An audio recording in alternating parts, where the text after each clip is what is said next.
Alors, si vous avez plutôt chez vous un puits ou une source, ou qu'éventuellement vous vous posez la question à faire un forage, ou vous avez déjà un forage, eh bien là, ça va être d'autres questions à se poser, d'autres interrogations que l'eau de pluie ou le stockage de l'eau de pluie, puisque là, on n'est plus sur les mêmes questions et les mêmes problématiques, on n'est plus soumis aux mêmes, je dirais, forces dans l'environnement, et donc ce sont d'autres questions à se poser. Et on peut effectivement aussi tout à fait utiliser l'eau d'un puits, d'une source ou d'un forage pour alimenter une habitation, être autonome et également l'utiliser pour la boisson.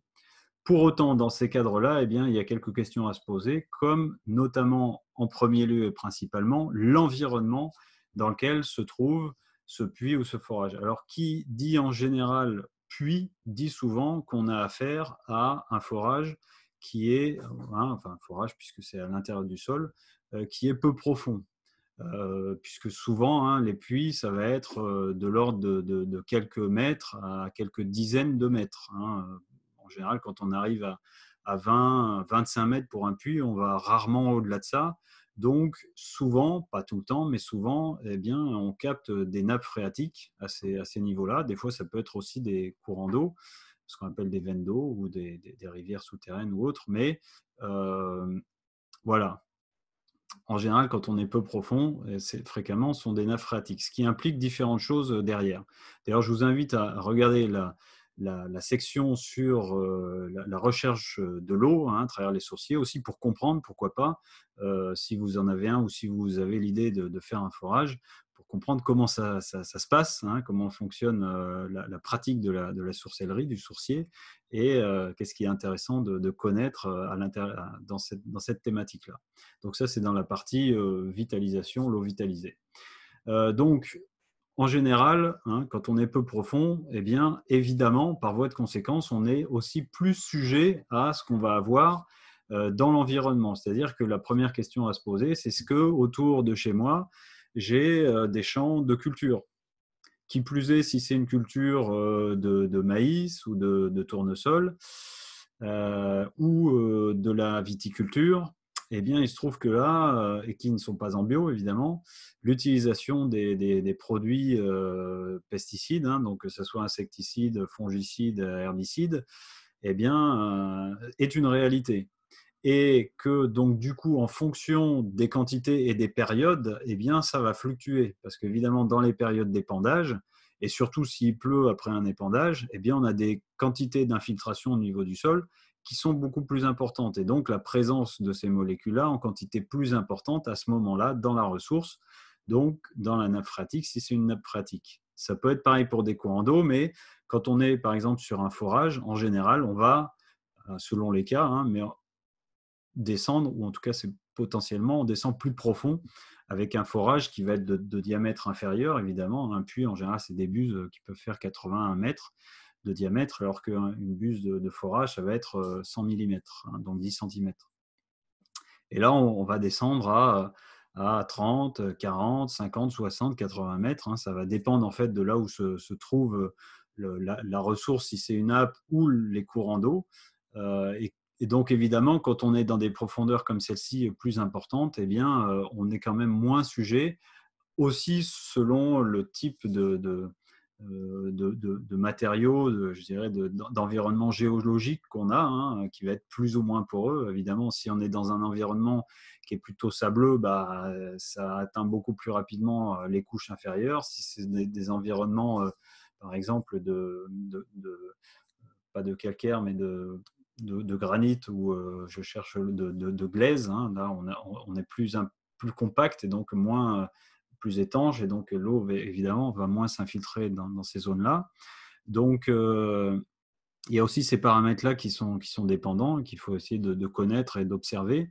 Et en tout cas, aussi quand on est sur des courants d'eau plus profonds, on est quand même en général moins sujet à une pollution en superficie. Évidemment, si vous êtes dans des environnements type bois, plutôt sur des hauteurs montagneuses avec des champs d'herbe euh, pas traitées, hein. Bon, après, en général, l'herbe n'est pas traitée avec des pesticides, mais après, ça peut être des engrais chimiques, donc qui posent éventuellement des problématiques de nitrate, quoique le nitrate, c'est la question sur les nitrates est à revoir. mais en tout cas, on n'aura pas à ces niveaux-là et dans ces environnements des problématiques en général de pesticides, ce qui est déjà plus favorable. Donc ça, c'était un point important à regarder. Après, si c'est une source, eh bien, souvent, une source, elle va jaillir à un point donné. Et là, on va être attentif à la zone où jaillit la source, aussi au captage et comment le protéger, et essayer de voir d'où provient la source, qu'est-ce qu'elle a pu croiser en amont sur son chemin, est-ce qu'elle jaillit vraiment des profondeurs ou est-ce qu'elle est arrivée, je dirais, à flanc, à surface, sur une distance assez importante de terre, et qu'elle peut être sujette à, là, dans ces cas-là, eh bien, à d'autres problématiques, peut-être plus souvent là, des problématiques bactériennes, éventuellement d'animaux qui vont se retrouver soit au niveau de la source et qui vont générer des problématiques bactériennes par la boisson, la présence ou les déjections, ou soit même un peu au-dessus, si c'est un champ de pâturage et que la source est à fleur à ce moment-là, et que les bêtes pâturent et par les déjections, eh bien qu'il y ait une contamination de l'eau. Donc ça, ce sont les paramètres qu'il faut essayer vraiment d'observer, de comprendre quand on a affaire à puits, source, forage, pour mieux déjà appréhender l'environnement et la qualité de la ressource qu'on peut avoir. Alors après, si vous êtes déjà raccordé, on peut s'apercevoir aussi que des fois, ça fluctue au cours d'une année. Des fois, la couleur de l'eau peut fluctuer, des fois, elle peut être plus ou moins trouble ou plus ou moins chargée de certains éléments, en fonction souvent de pluies ou d'orages qui ont eu lieu et qui, du coup, vont créer des mouvements d'eau, même sous terre, plus importants, et qui vont eh bien, ensuite se retrouver à l'intérieur de l'eau et donc dans l'eau, dans la consommation. Donc ça, c'est un point vraiment important. Et puis également, eh bien, il faut se questionner sur la protection du captage. C'est-à-dire que dès qu'on va avoir une eau qui jaillit en extérieur, alors qui plus est, si c'est un puits avec une surface importante, où là, bien évidemment, il va falloir le couvrir, le protéger pour pas que quoi que ce soit puisse tomber dedans, et surtout un animal qui va ensuite mourir et poser des problématiques bactériennes importantes.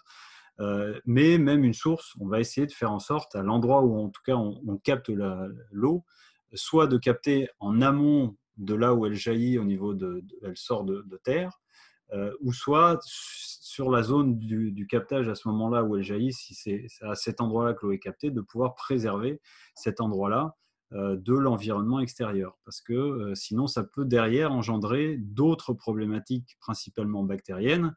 Et ce sont ces problématiques-là, au-delà des problématiques de pesticides, par exemple, sont les problématiques bactériennes qui viennent poser question sur la sécurité de la ressource.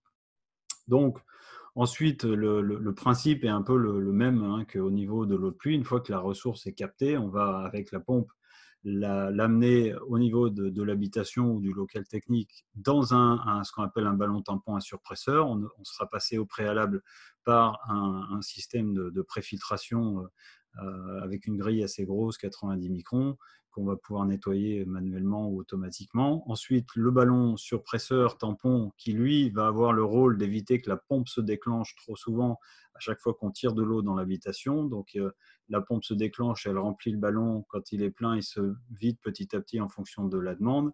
Et à un certain moment, à un certain niveau, il va se re-remplir, la pompe se remet en marche, et ainsi de suite. Et il permet ensuite d'avoir une pression suffisante dans l'habitation. Et bien évidemment, derrière le ballon tampon surpresseur, et bien là, je ne peux que vous recommander d'avoir un système de préfiltre, donc plus fin que 90 microns, qu'on va utiliser en général 10, 5 ou 1 micron, et ensuite une filtration fine pour pallier aux problématiques éventuelles, principalement de pesticides, aux problématiques bactériennes éventuelles. Ça va aussi éventuellement pour certains éléments métaux qui peuvent être dans les forages en plus grande quantité. Donc évidemment aussi, pour installer ce type de système-là de filtration sur un forage, dans l'objectif, dans l'optique derrière d'avoir une autonomie et une potabilisation de l'eau, eh bien, il est nécessaire dans ces cas-là d'avoir des analyses d'eau et de se questionner sur la nature, la qualité de l'eau. On va voir dans le point juste après la nécessité de l'utilisation d'un UV ou non, et également ce qu'il faut regarder au niveau des analyses d'eau par rapport à ça. Et voilà. Et en fonction de l'analyse, eh bien, on va aussi adapter éventuellement, notamment sur les forages, ce qu'on peut avoir, je dirais, de différent et en quantité plus importante, eh bien, c'est entre autres la présence de certains éléments minéraux, comme le fer ou le manganèse, par exemple, qui peuvent être des fois présents quand même en quantité eh bien, conséquente et qui vont éventuellement nécessiter des systèmes spécifiques pour ces particules-là spécifiquement, parce qu'en quantité très importante, on ne peut pas les traiter de n'importe quelle manière. Mais c'est tout à fait, en tout cas, possible et ce n'est pas ni très complexe ni très coûteux. Par contre, il faut le savoir pour pouvoir eh bien, adapter ce qui est nécessaire. Et évidemment, la question en fonction de la charge bactérienne, eh bien, la question de l'UV peut se poser. Et c'est une interrogation donc, que je vous invite à venir voir ensuite. Et au-delà de ces aspects pesticides ou éléments minéraux, il y a aussi la question de la dureté de l'eau qui peut être parfois beaucoup plus importante dans des forages, notamment dans des endroits où on a des sols calciques, et donc des duretés d'eau plus élevées. Et donc là, évidemment, c'est pareil. Il va falloir pouvoir répondre à cette question-là. Donc là, je vous renvoie à la section sur le calcaire pour voir comment est-ce qu'on peut procéder au mieux pour traiter les problématiques du calcaire, même des problématiques importantes hein, de calcaire liées à des forages.